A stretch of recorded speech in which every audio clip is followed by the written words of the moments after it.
A woman in a travel-stained blue dress sat on a cedar trunk at Wolf Pass Station, holding a marriage license that was already worthless.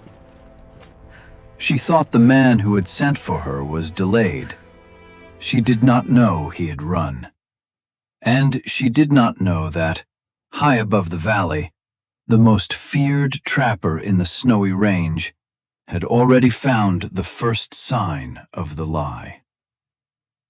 The paper in Miriam Vale's hand had cost her nearly everything. Not the ink, not the clerk's seal, the belief.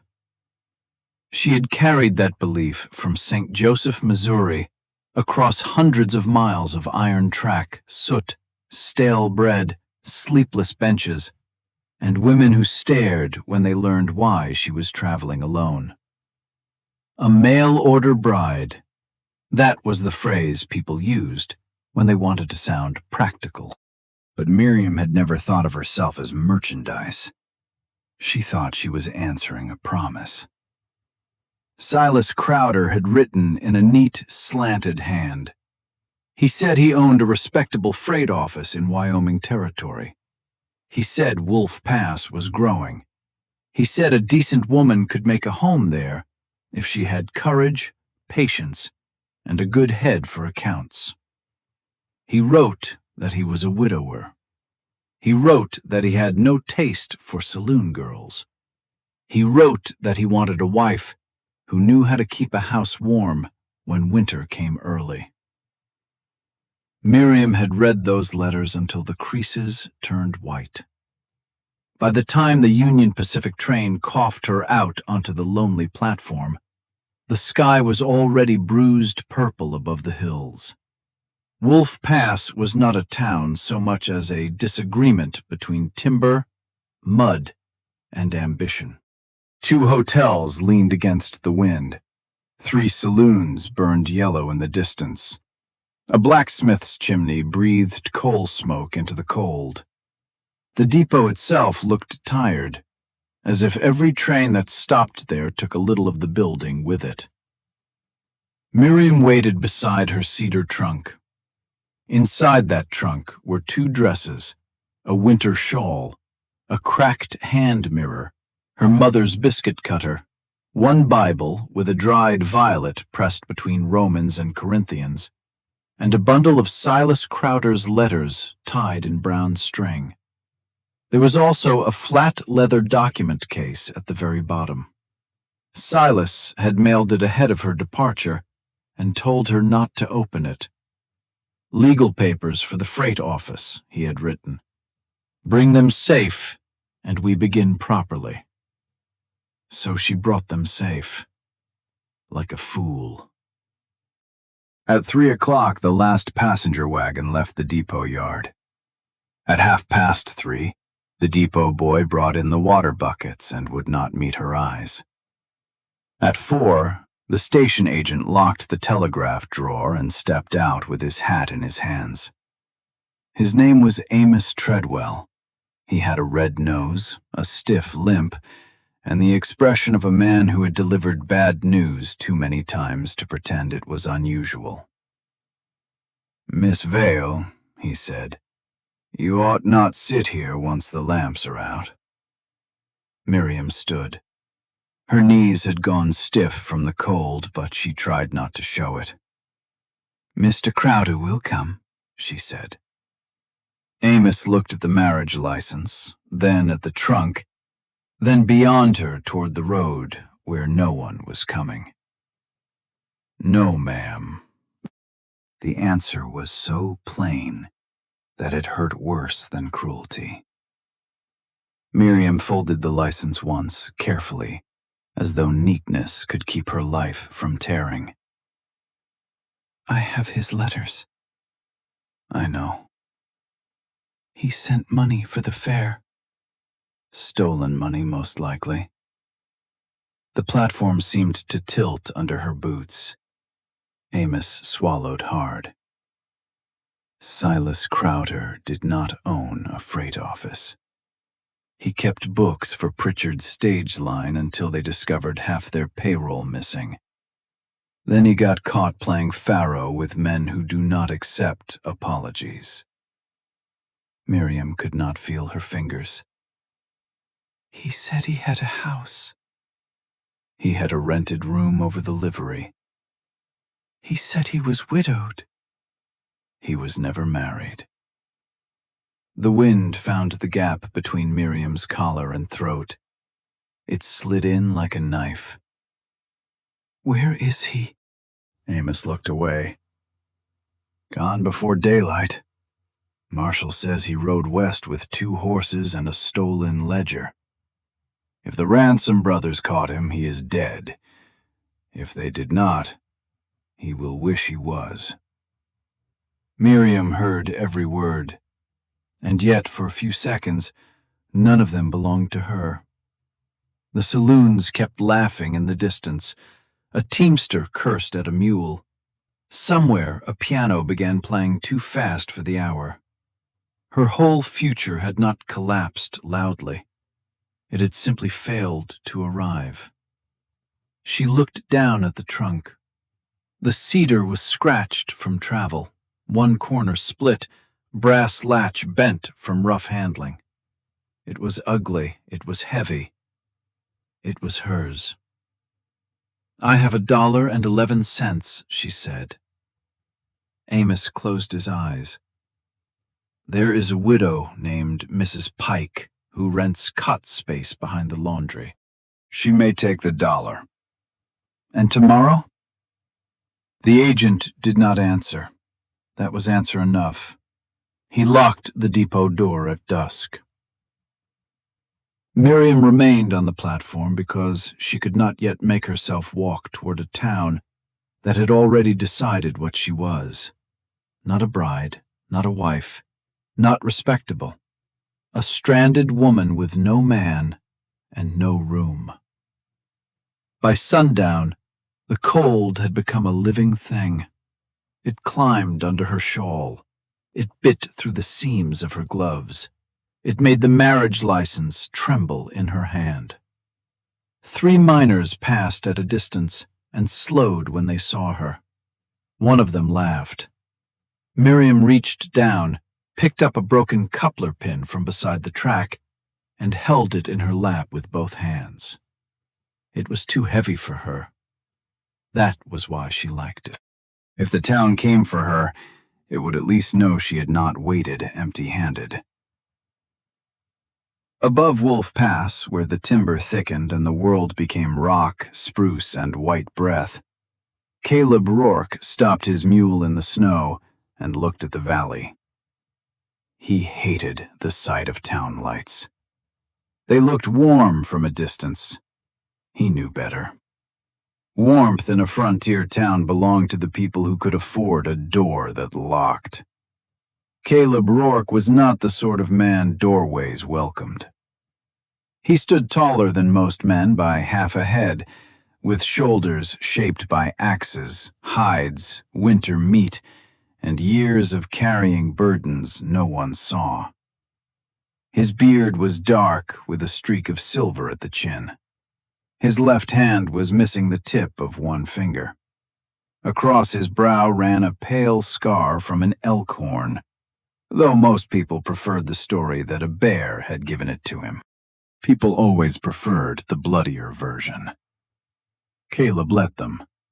He came down twice a year to trade pelts, buy flour, salt, coffee, cartridges, lamp oil, and whatever iron he could not forge for himself.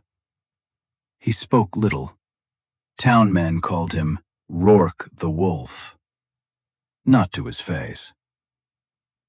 Inside Pritchard's store, conversation died when Caleb stepped in. It always did. The place smelled of molasses, damp wool, lamp smoke, and fear pretending to be politeness. Mr. Pritchard hurried behind the counter. "Evening, Rourke." "Flour," Caleb said. "Coffee, salt, 2 coils of rawhide rope, 40 rounds for the Henry rifle." Pritchard nodded so quickly his spectacles slipped down his nose. While the man packed the order, Caleb warmed his hands near the stove and listened. He did not mean to. He simply heard more than people expected. Two women near the Cracker Barrel were whispering about the abandoned bride at the depot. "Still sitting there," one said, "on that cedar trunk like Judgment Day forgot her." "Crowder's bride?" "Not bride now. He bolted. Marshall says the ransom boys are hunting for what he stole." "And the girl?" "Poor thing does not know enough to run." Caleb turned his head. The stove popped once. "Rourke, that affair is no concern of yours." Caleb's eyes moved to the storekeeper. "Whose concern is it?" No one answered. Pritchard busied himself tying the flour sack. "The girl came all the way from Missouri. Crowder sent for her before he ran. He owed Jasper Ransom close to $900. Worse than that, he took a black ledger out of the Ransom office. Jasper believes he mailed part of what he stole to her." "Pot?" "A document case. Something sealed." Caleb's jaw set. In the high country, a wolf did not bait a trap unless it expected hunger to do the rest. Silas Crowder had done worse. He had baited a woman with marriage. "Where is she?" "At the depot, last I heard.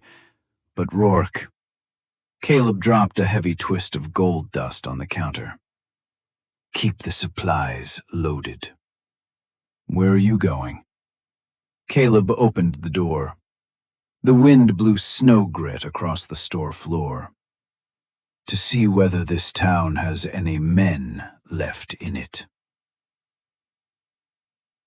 The platform was nearly dark when Miriam heard footsteps on the frozen gravel. Not light, not hurried, measured. She stood so quickly her knees buckled, and she caught herself against the cedar trunk. The coupler pin came up in both hands. Out of the falling blue dusk, a broad shape moved toward her. At first, she saw only the coat. Wolfskin collar, dark wool, snow on the shoulders, a rifle across the back. Then the face, hard, scarred, bearded, silent. Every warning she had ever heard about mountain men came running into her mind at once.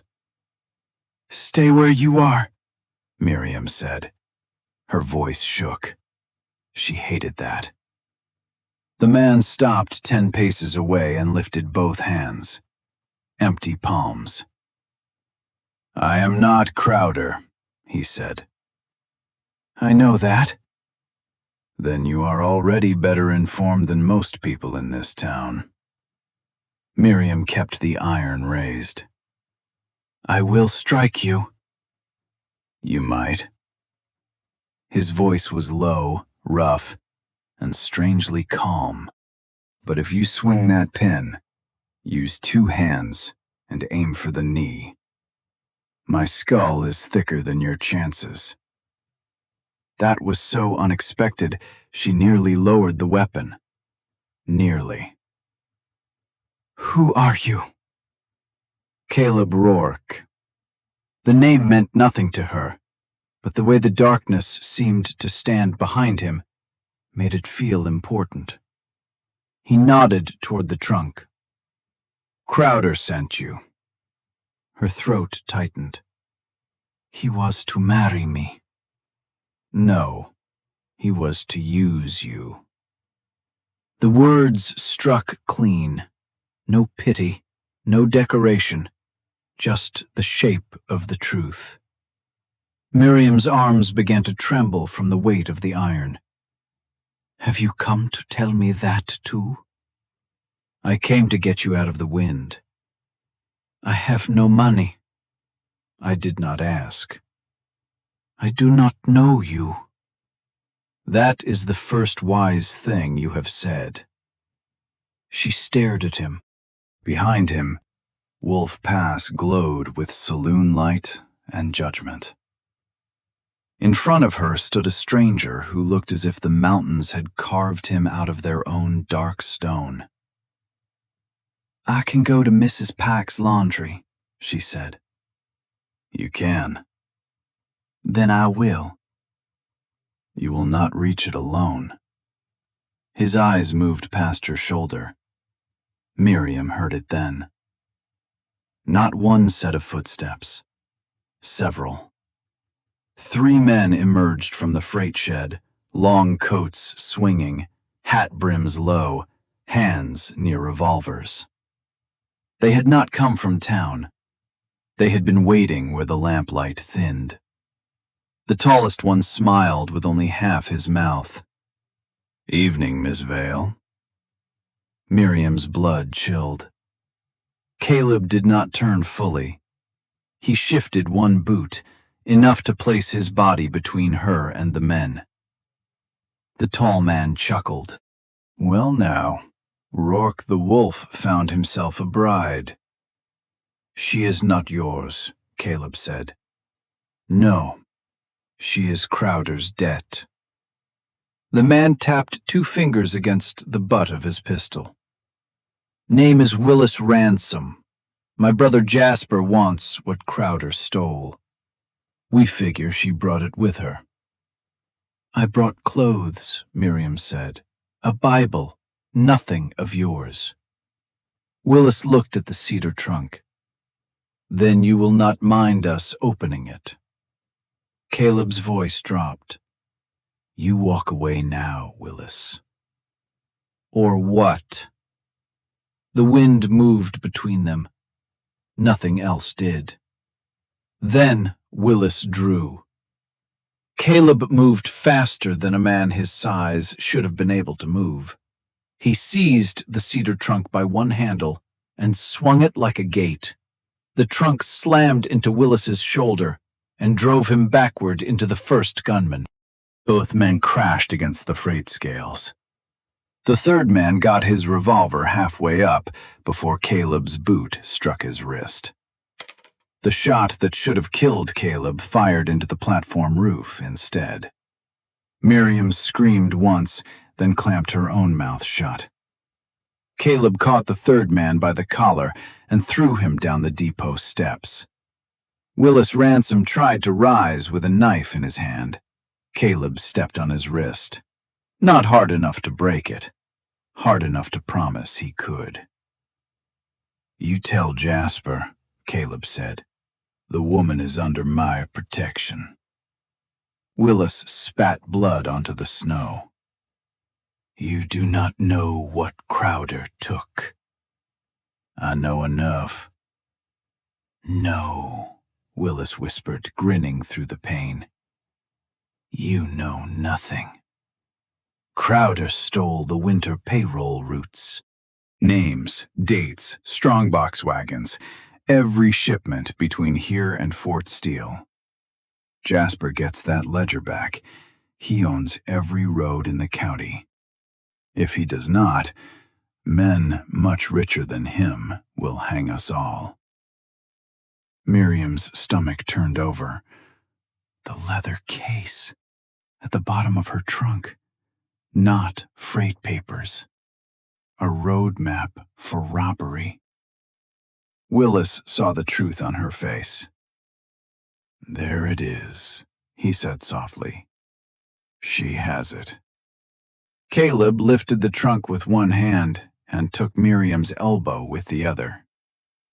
"Can you ride?" "I have ridden a farm horse."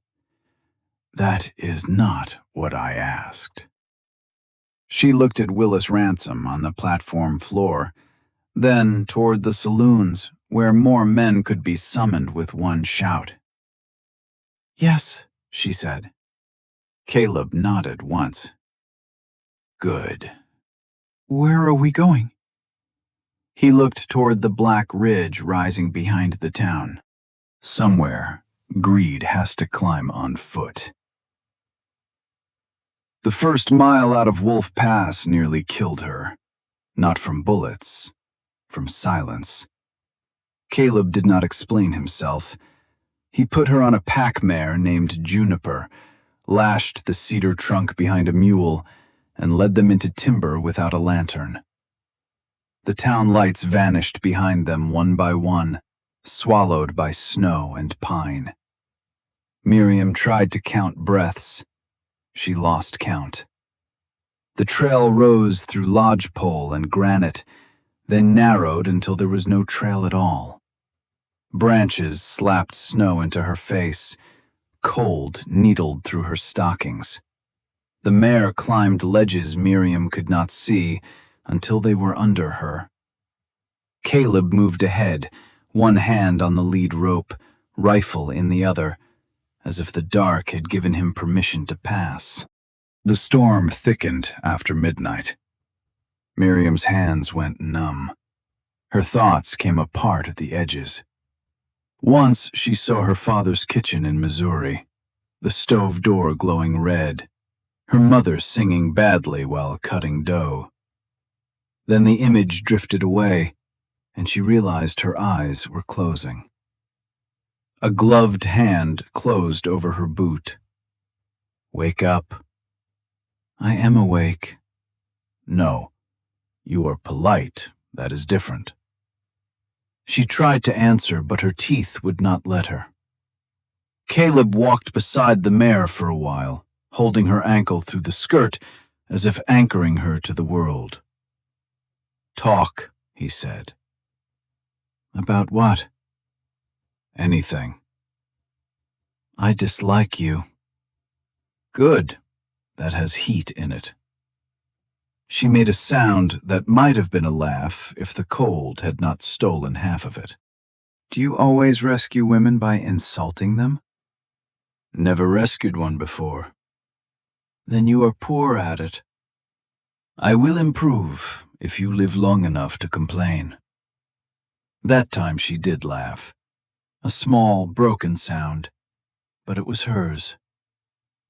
Near dawn, the timber opened against a stone wall.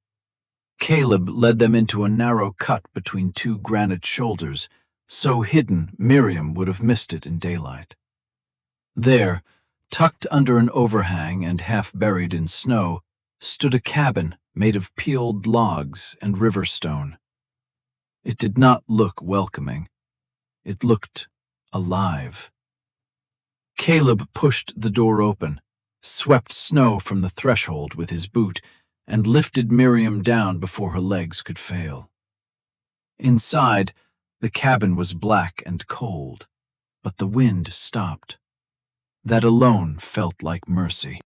Caleb lit an oil lamp, then kindling, then split pine. Fire took the hearth with a hungry snap.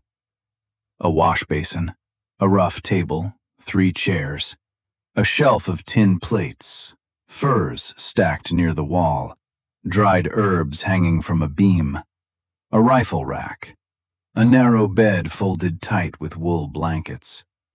Everything had a place. Nothing begged for approval. Caleb pulled the chair close to the fire and draped a heavy robe over Miriam's shoulders. "Hands out." "They hurt." "They will hurt worse if we warm them wrong." He took her hands in his, not rubbing, only enclosing them. His palms were calloused, hot, steady. Miriam looked at the scar near his brow, the snow melting in his beard, the battered knuckles that had just defended a woman he did not know. "Why?" she whispered. Caleb's gaze stayed on her hands. "Because no man should leave a woman on a platform for wolves." "You are called the wolf." "One reason I know the difference." For a moment the cabin held only the fire. Then Miriam began to cry, not loudly, not beautifully. The kind of crying that happens when a person has been brave too long and discovers bravery did not save her from being afraid. Caleb released one of her hands and turned his face toward the hearth, giving her the dignity of not being watched. When the worst of it passed, he stood. "We need the case." Miriam drew in a breath. "Yes." He brought the cedar trunk close, set it on the floor, and stepped back as if the contents were hers alone. That mattered more than she wanted it to. She opened the trunk. Dresses, shawl, biscuit cutter, Bible. At the bottom, wrapped in waxed canvas, lay the leather document case. Her fingers hesitated. "I carried this across 3 states. Caleb's voice was quiet. "Then let us see what 3 states cost you." Inside was no freight deed, no house paper, no respectable beginning. There was a black ledger with thin columns of names, dates, cargo weights, guard counts, and road conditions. Tucked behind it was a folded survey map marked in red along the Platte Road and the passes north of the Medicine Bow. Miriam could not understand all of it. Caleb could. She saw that in his face. "This is not only robbery," he said. "What is it?" "Control." He turned the pages slowly. Army payroll, mining company silver, rail medicine shipments, winter mail contracts. With this, Jasper Ransom knows what wagon travels light, what wagon travels guarded, and what station has men enough to resist. Crowder did not steal a fortune. He looked at her.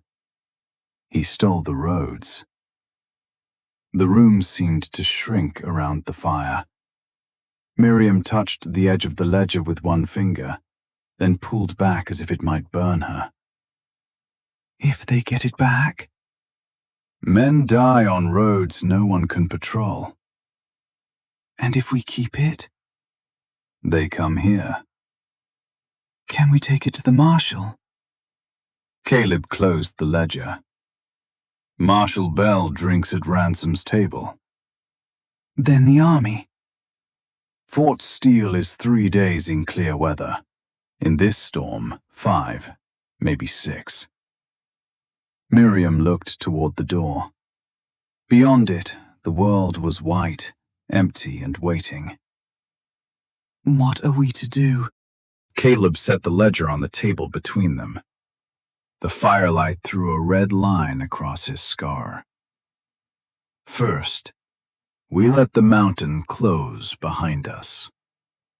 "And then?" "Then we decide whether you still want to be someone's wife." The question should have offended her. Instead, it cut deeper because it was not cruel. He was asking whether any part of the lie still owned her.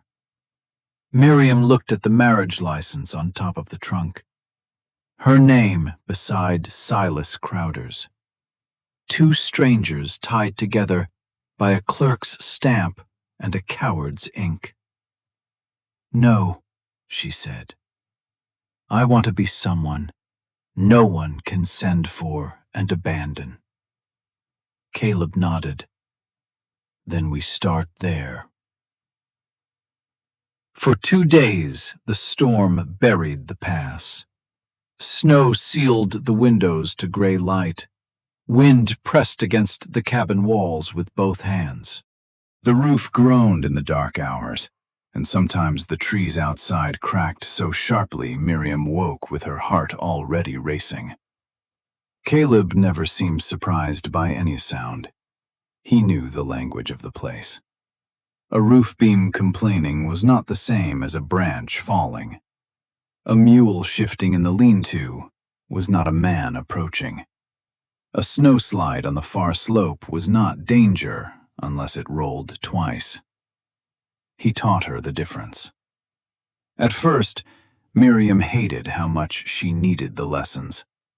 Then she began to love the fact that each one returned a little of her to herself. She learned how to bank the fire so the cabin would not smoke, how to thaw meat without wasting the drippings, how to load cartridges by feel in case the lamp went out, how to read the shape of a track before the wind erased it. Caleb spoke in pieces, never speeches, but the pieces mattered. "Fear is useful," he told her while checking the shutters. "Panic is fear wasting itself." Another time, as she tried and failed to split kindling, he took the axe from her and changed her grip. "You are aiming at the wood. Aim at where the wood stops being one piece." That stayed with her, not because of the axe, because she had spent years aiming at survival, as if survival were a wall. Maybe it was a seam. Maybe it could be split. On the second night, she found him carving beside the fire. Not weapons, small animals. A fox, a hare, a rough little bird with its wings tucked tight. He noticed her watching and pushed the bird across the table. "It is poor work." "It is not. It has a crooked wing." "So do most living things." The fire popped softly. He looked at her then, not as a burden, not as a mistake delivered by train, but as a woman sitting in the light with soot on her cuff and courage she had not known how to name. Miriam turned the wooden bird in her palm. "What happened to your finger?" "Trap chain, winter of '79. "What happened to your scar?" "Elk." "I heard bear. People like bears." She smiled. His mouth almost answered. Almost.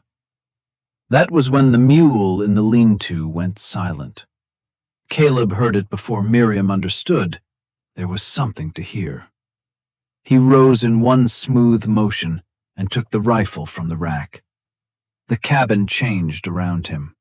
The quiet man who had warmed her hands disappeared. In his place stood the reason the town whispered. Lamp down.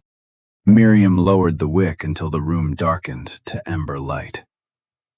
Caleb moved to the north window and lifted a corner of the shutter. Outside, the storm had broken. Moonlight lay on the snow like a blade.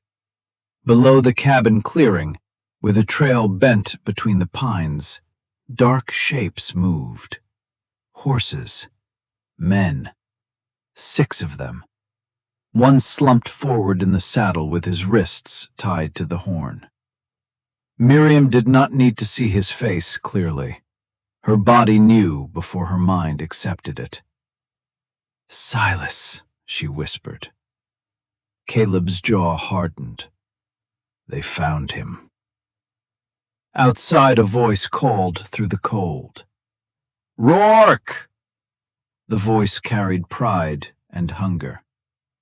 "Send the woman out with the ledger, and this ends clean." Caleb did not answer. Miriam moved beside him, though every part of her wanted to step back.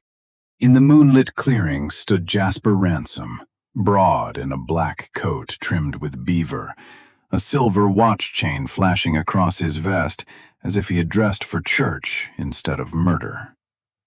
Beside him, Silas Crowder looked smaller than his letters had ever sounded. His face was bruised. His hat was gone. Frost clung to his hair. When he lifted his head toward the cabin, Miriam saw not regret, but calculation. He was still searching for the angle that kept him alive. "Miriam!" Silas shouted. "Give it to them. They only want the book." Her fingers tightened around the windowsill. "The book you used me to carry?" "I meant to come back." The lie was so weak it froze before it reached the cabin. Jasper Ransom laughed. "She is sharper than you described, Crowder." Then he raised his voice. "Miss Vale, I do not blame you for being misled. Step outside with the ledger, and I will see you paid for the inconvenience." Caleb snorted. Ransom's smile vanished. "You think your cabin makes you law, Rourke?" "No." Caleb slid the rifle barrel through the firing slit. "The mountain does." The bullets split the dead branch above Jasper's horse. Snow dumped over the animal's head. The horse reared, screaming, and the clearing erupted. Miriam dropped behind the stone hearth as bullets struck the outer wall. Wood splinters leapt from the shutters. Tin cups rattled off the shelf. One window cracked across its middle, with a sound like ice breaking underfoot. Caleb moved from slit to slit with terrible patience. Not fast, not wild, certain. He fired once. A gunman spun and fell into the snow. He fired again. Another man's rifle flew from his hands. Miriam pressed herself against the hearth, breathing smoke and old stone. The black ledger clutched to her chest because she had not realized she had grabbed it. Then she heard scraping at the back wall. Not gunfire, a blade. Someone was trying to pry loose the rear shutter. She looked toward Caleb. He was pinned at the front by 3 shooters. The scraping came again. Miriam's fear sharpened into something useful. Panic was fear wasting itself. She took the heavy biscuit cutter from her trunk, the only inheritance from her mother that could fit in one hand, and moved toward the rear window. The shutter jerked. A gloved hand slid through the gap. Miriam brought the cast-iron cutter down with every ounce of abandoned bride, orphaned daughter, and freezing platform rage left in her. The man outside howled. The knife dropped into the cabin. Caleb turned his head just long enough to see her standing there, hair loose, eyes blazing, biscuit cutter raised like a holy relic. For the first time since the riders arrived, he smiled. Good aim. His hand stopped being one piece. Caleb gave a short laugh and fired again. Outside, Silas began shouting. Not at them, at Ransom. You said you would let me go. Jasper Ransom seized Silas by the collar and dragged him off the horse. You made a map of my business, sold it twice, lost the woman, and led me into Rourke's teeth. Silas stumbled backward in the snow. I can get more. I know where Pritchard hides the stage contracts. I know Bell's accounts. I know... Jasper struck him across the mouth. Miriam watched through the cracked glass. There he was, the man who had filled pages with gentleness, now kneeling in the snow and offering another betrayal for one more minute of breath. Something inside her went quiet, not healed, not soft, finished. Caleb saw Jasper raise his pistol toward Silas. He could have fired first. He did not. Silas looked toward the cabin once, not at Miriam, at the ledger.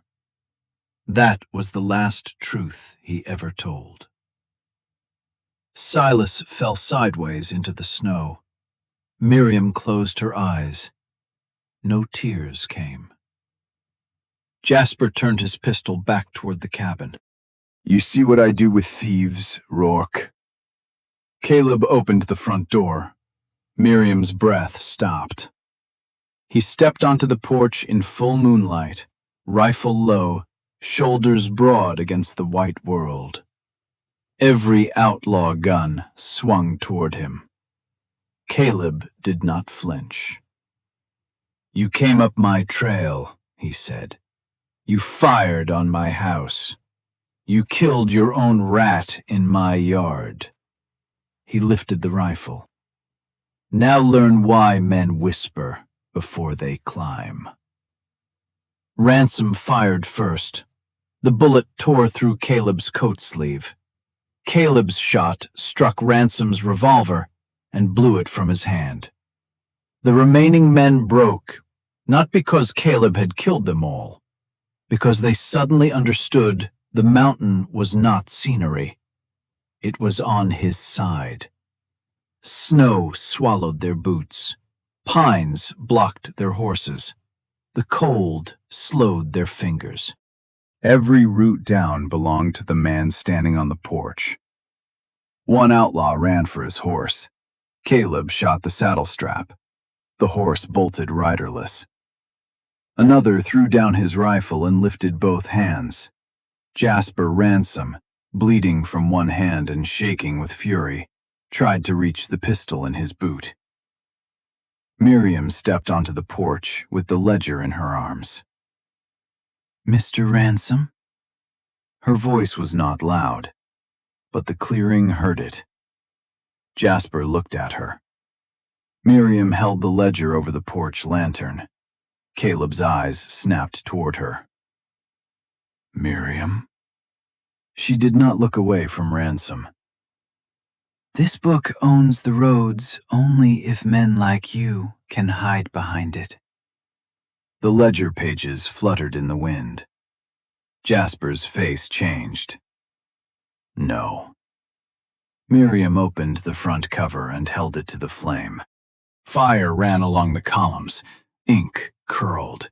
Names blackened. Roots disappeared into orange light. "No!" Jasper lurched forward. Caleb struck him once with the rifle stock. Ransom dropped to his knees in the snow. Miriam kept holding the burning ledger until the heat forced her to let it fall. Pages scattered like small, bright birds. The wind took them. For a few seconds, the entire clearing watched the roads burn. The map, the roots, the power Silas had carried in her trunk. Gone. Ransom sagged as if the fire had taken the bones from him. Caleb stepped close and pressed the rifle barrel under the man's chin. "You will walk down this mountain," he said, each word cut from ice. "You will keep walking until Fort Steele finds you. You will tell them what you did here, or I will bring what is left of you myself." Ransom spat at his feet. Caleb leaned closer. "And Jasper? If I hear your name in Wolf Pass again, I will not waste a bullet." By dawn, the surrendered men had been tied to their saddles and sent down the trail ahead of one rider Caleb trusted from the high camps. Jasper Ransom went with them, pale and silent, one hand wrapped in bloody cloth. The dead remained under blankets until the ground softened enough to dig. Silas Crowder lay apart from the others. Miriam stood over him for a long moment. The first light touched his face and made him look younger than his lies. She had wanted to feel hatred. She had expected satisfaction. Instead, she felt the strange emptiness of waking from a fever and discovering the fever had never loved her back. Caleb came beside her. "You do not have to forgive him." "I know." "You do not have to mourn him either." "I know that too." She took the marriage license from her pocket. The paper was creased, softened by travel, stained by snow from the platform where she had waited to become someone else. She did not burn it immediately, not because it mattered, because she wanted to understand the exact weight of what she was putting down. Then she walked to the hearth inside the cabin, opened the stove door, and fed the license to the coals. Silas Crowder's name darkened first, then hers. For one sharp second, Miriam watched her own name disappear from the lie. When she turned, Caleb stood in the doorway, not entering, not claiming the moment. That was what broke the last lock inside her. He had saved her life, but he had not tried to own the life he saved. "What happens now?" she asked. "The army will come. Wolf Pass will pretend it knew nothing. Pritchard will remember everything once it is safe. Mrs. Pike will say she always had a cot ready." "And you?" Caleb looked toward the ridge where morning burned silver on the snow. "I go back to fixing the roof. Winter does not care who shot at whom." Miriam laughed softly, then stopped. "Would there be work here?" He looked at her. "You asking for charity?" "No." "Good. I can cook, keep accounts, mend, learn traps badly until I learn them well. I can read better than most men who pretend they can. And I have recently discovered some promise with iron." His mouth curved. "That you have." She stepped closer. "Caleb Rourke. I came west to become a wife because I thought that was the only doorway left open to me." The fire cracked behind her. "But I would rather stay where doors are earned, not promised." Caleb's expression changed with a care so deep it looked almost like pain. "This mountain is hard." "So am I, apparently." "It is lonely." "I know what lonely is. This is quieter." "It will not make you respectable." Miriam smiled then, fully. "Respectable left me on a platform." For a long moment he said nothing. Then he reached into his pocket and took out the crooked-winged wooden bird he had carved. He placed it in her palm. "I cannot offer you a freight office," he said. "I have had poor luck with those." "No glass-windowed house in town?" "I dislike town. No easy winter." I was beginning to suspect that. His hand closed around hers, warm and steady, as it had been when the frost first began to leave her bones. "What I can offer is a roof that does not leak much, coffee strong enough to insult, work that will not lie to you, and my word." Miriam looked down at the bird. Crooked wing, still made to fly. "Your word seems heavier than paper." Outside, the wind moved across the ridge. The depot was miles below them now. The trunk was no longer an anchor. The license was ash. The ledger was smoke. The roads Ransom wanted to own had burned into the morning. Miriam Vale had not found the husband who sent for her. She had found the man who came when no one else would. And in the high white silence above Wolf Pass, the abandoned bride finally stopped waiting to be chosen. She chose the mountain, and the mountain, at last, chose her back.